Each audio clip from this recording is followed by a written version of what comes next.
ከመዲናችን ፍንፍኔ ከተማ ወደ ምዕራብ አቅጣጫ በ125 ኪሎ ሜትር ርቀት ላይ የምትገኘው አምቦ ከተማ ረጅም ዕድሜ ካሉት ከተሞች አንዷ ስትሆን በሰሜን አምቦ ወረዳ ዶቢ ቀበሌ፣ በደቡብ ጎሱ ቀበሌ፣ በምስራቅ ሜጢ ከተማና በምዕራብ ደግሞ ቶኬ ኩታዬ ቀበሌዎች ያዋስኗታል። በ1881 ዓመተ ምህረት ተቆረቆረች ተብሎ የሚነገርላት አምቦ ከተማ ከአንዳንድ ምንጮች እንደተገኘው ድንገት ዓለም በሚል ስያሜ ከ1928 እስከ 1936 ትጠራ እንደነበርና ከ1948 እስከ 1974 ዓመተ ምህረት ባሉት ዓመታት ደግሞ ሀገረ ሕይወት በሚል መጠሪያ ትታወቅ እንደነበር ይነገራል። በዚህች ሰማይ ስር በካርታ አምቦ ተብዬሽ ከተማ የዛሬ 135 ዓመት ገደማ ስትፈጠር የገጠር ከተማ ነበረች።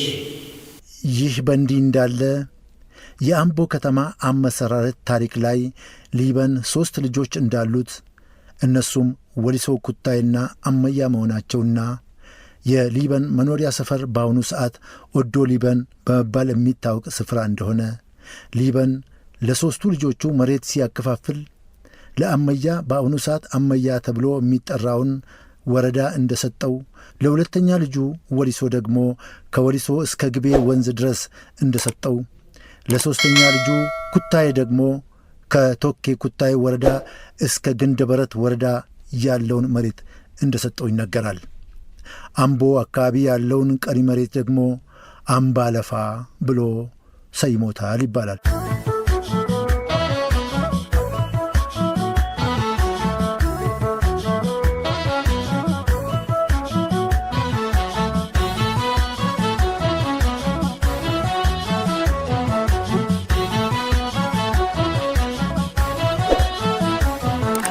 በኦሮሞ ባህልና ወግ መሠረት የኦሮሞ ሕዝብ ለሆራ ትልቅ ክብር አለው። በገዳ ሥርዓት መሠረት አባ ገዳዎች መርቀው ከብቶች እንዲጠጡ፣ ጠጥተው እንዲራቡ፣ ከብት አርቢዎች ደግሞ እንዲበለጽጉ መልካም ምኞታቸውን ይገልጽ። የክረምት ወራት አልፎ አዲስ ዓመት ሲመጣ በተለይም በመስከረም ወር ላይ ከተለያዩ አካባቢዎች መጥተው ከብቶቻቸውን ሆራ አጠጥተው የሚመለሱት ጥቂት አይደሉም። ሆራ የሚገኝበት አካባቢ ፍቅር፣ ደስታ፣ ሰላምና ብልጽግና ይገኝበታል ተብሎ ስለሚታመን የኦሮሞ ሕዝብ ለዚህ ስፍራ ትልቅ ክብር አለው።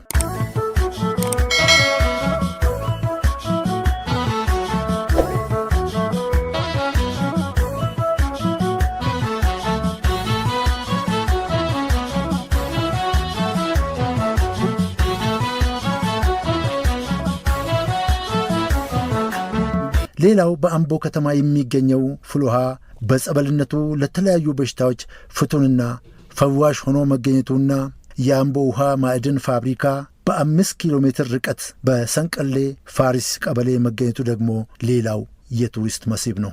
የሁሉቃ፣ የጉደር፣ የኦብሲ ፏፏቴ፣ የቦኩ ጡሌና የቦኩ ጭቱ እንዲሁም የወንጪ ሐይቅና አምቦ ኢትዮጵያ ሆቴል ከተማውን ያደመቁ ብርቅ መስህቦች ናቸው። ከ1967 ዓመተ ምህረት ጀምሮ አምቦ የሚል መጠሪያ ያገኘችውና ግንቦት 19 ቀን 1923 ዓመተ ምህረት በማዘጋጃ ቤትነት እንድትተዳደር ሆኖ በ1965 ዓመተ ምህረት ደግሞ ለመጀመሪያ ጊዜ የራሷን ማስተር ፕላን ያገኘች ከተማ ናት። ከተማዋን ለሁለት ከፍሎ በሚያልፈው የሁሉቃ ወንዝ ላይ የተሠራው ድልድይ በስትራቴጂክነቱ የእግዚአብሔር ድልድይ ተብሎ እንደሚጠራና ከተለያዩ የአገሪቱ ክፍሎች የሚመጡት የአገር ውስጥና የውጭ አገር ዜጎች በአድናቆት ሁሌም የሚመለከቱት ስፍራ ነው።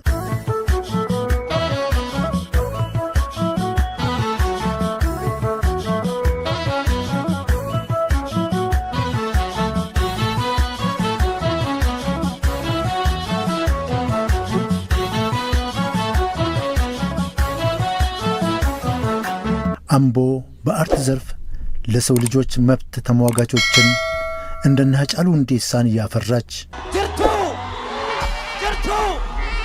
ijoolleen Gojjam jirtu Gojjam Matakkal jirtu ijoolleen Raayyaa jirtu Raayyaa Raayituu jirtu ijoolleen Walloo jirtu Walloo Kamisee jirtu ijoolleen Wallaggaa jirtu ijoolleen Arsii jirtu ijoolleen Booranaa jirtu ijoolleen Tuulamaa jirtu ijoollee biyya kootii የጆሌ ብየኮቲ ሁንዱም ቱሃዶ ኮቲ በስነ ጽሑፍ ዘርፍ ደግሞ በዓለም ታዋቂነትና ዝናን ያተረፉ እንደነ ጸጋዬ ገብረመድህን ያበቀለች በማሽላ ዘር ምርምር በዓለም አቀፍ ደረጃ ታላቅ አበርክቶ ያላቸውን እንደነ ሎሬት ገቢሳ እጅታን የወለደች በቅርቡ በአሜሪካ ማማም ያሸለመች እግዚአብሔር በጥበቡ ለማህፀን የሰጣት ነች። አምቦ በመከላከያው ዘርፍ ዘመናዊ የጦር ትምህርት ቤት በማቋቋም በግንባር ቀደምትነት ከሚጠቀሱት አንዱ ጀነራል ሙልጌታ ቡሊንና በውትድርናው መስክ እንደነ መቶ አለቃ ማሞ መዘመርን እንደነ ጀነራል ጃጋማ ኬሎንና ኮሎኔል አለሙ ቅጤሳን ለአገር አበርክታለች። በአትሌቲክሱም ዘርፍ ታሪክ የማይረሳቸውን እንደነ አትሌት ፈይሳ ሌሊሳ፣ አትሌት ሹራ ቅጣታ፣ አትሌት ዮሚፍ ቀጀልቻና አትሌት ደርቤ ወልተጂ በአምቦ ለአገርና ለወገን ከተበረከቱት ጥቂቶች ናቸው።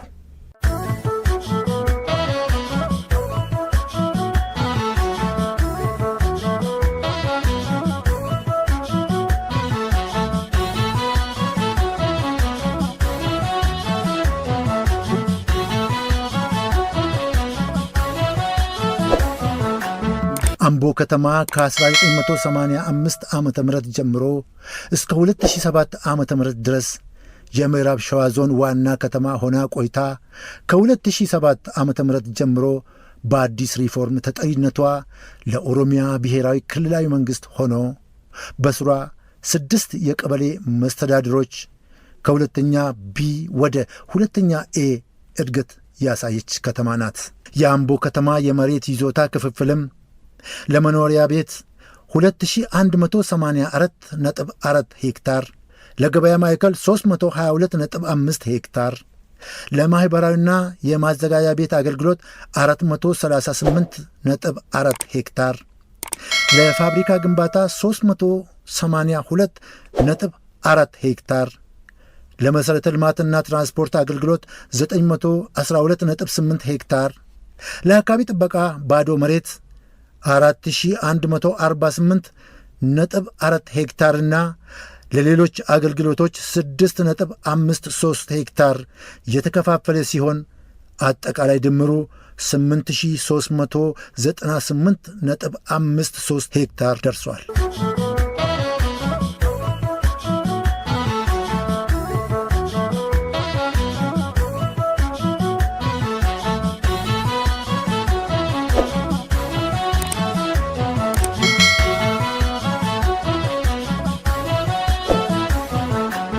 ምቹና ለኑሮ ተስማሚ የአየር ጸባይ ያላት የተለያየ ውበትና ቀለም ያለው የአምቦ ድንጋይ፣ ጥቁር ድንጋይ፣ ቀይ አፈር፣ ቀይ አሸዋ፣ የአባይ ገባር ወንዞች ሁሉቃና ተልተሌ ወንዝ፣ የተፈጥሮ ፍሏ ደቢስ እና ቦጂ ወንዞች የአምቦ ከተማ ብርቅ ውበቶች ናቸው።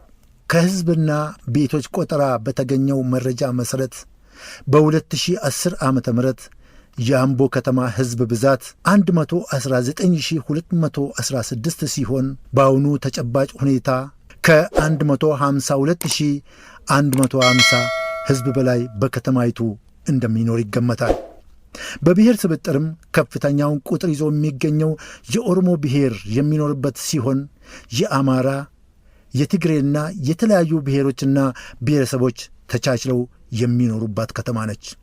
የኦርቶዶክስ፣ የፕሮቴስታንት፣ የዋቄ ፈታ፣ የሙስሊምና የሌሎችም እምነት ተከታዮች ይኖሩባታል። በፍቅር ከተማ አምቦ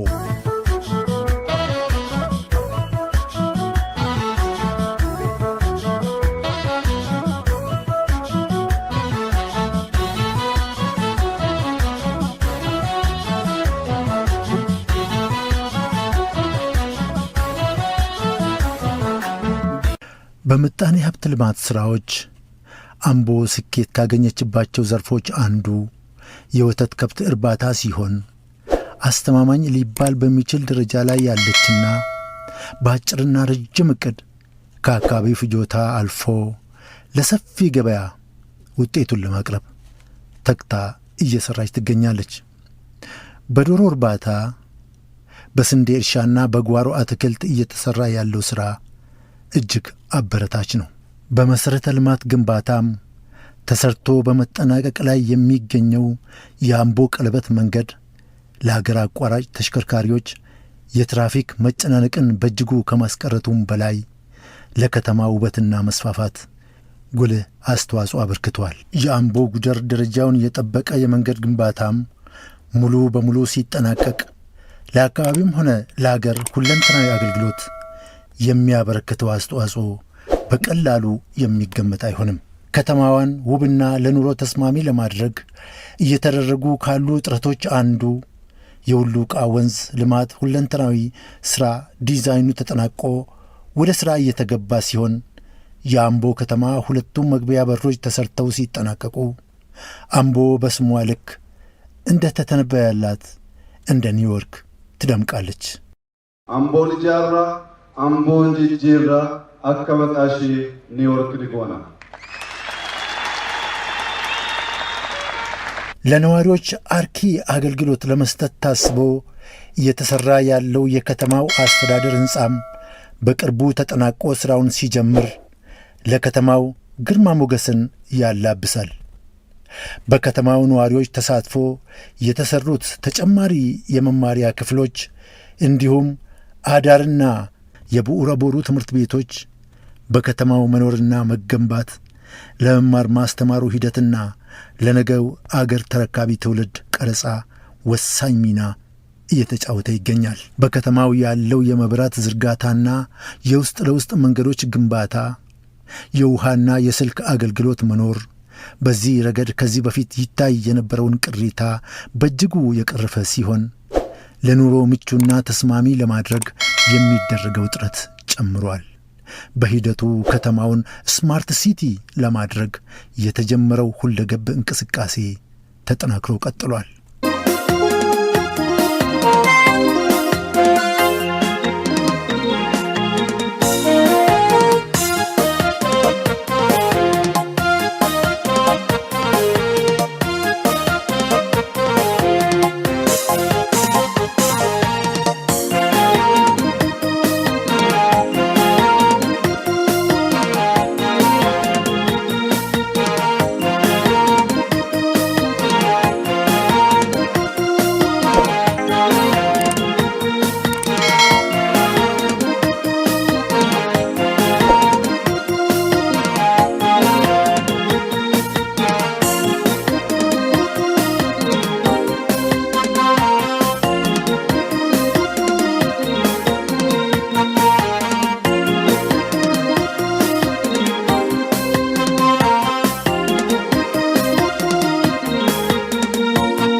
የከተማውን ሰላምና ጸጥታ አስተማማኝ ለማድረግ በጋቸነ ሰርና እየተደረገ ያለው እንቅስቃሴ በባህላዊ ፍርድ ቤቶች ህብረተሰቡ ፍትህ እንዲያገኝ እየተሰራ ያለው ሥራና ውጤት ይበል የሚያሰኝ ሲሆን በችግር ጊዜ ህብረተሰቡ የሚደጋገፍበትና ሲወርድ ሲዋረድ እስከ ዛሬ የቆየው የቡሳ ጎኖፋ የመረዳዳት ሥርዓት፣ የበጎ ፈቃድ አገልግሎት፣ የቁጠባ ቤቶች መኖርና መስፋፋት፣ ለአቅመ ደካሞች እየተደረገ ያለው ድጋፍና እንክብካቤ እየተጠናከረ መምጣት በሁሉም ዘንድ መከባበርና መተማመንን ጨምሯል። ጉራጌ፣ ወላይታ፣ ሲዳማ፣ ከምባታ፣ ኮንቶ ፌቶ ቆጥሬ ያደርሳለሁ። ጋሞ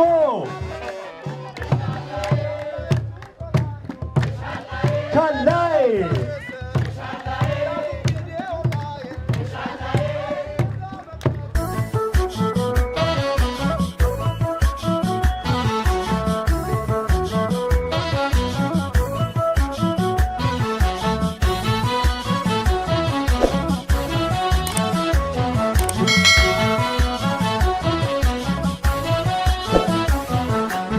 ምቹና ለኑሮ ተስማሚ የአየር ጸባይ ያላት ለአዲስ አበባ በቅርብ ርቀት ላይ የምትገኝ በማዕድን በተፈጥሮ ሀብት የበለጸገች ከተማ ናት።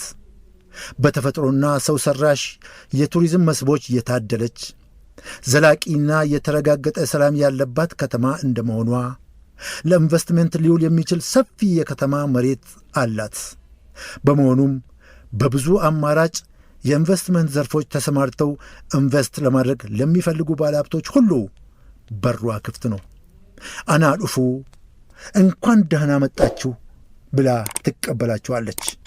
አምቦ ከተማ የፍቅር የሰላምና የኢንቨስትመንት አማራጭ ተምሳሌት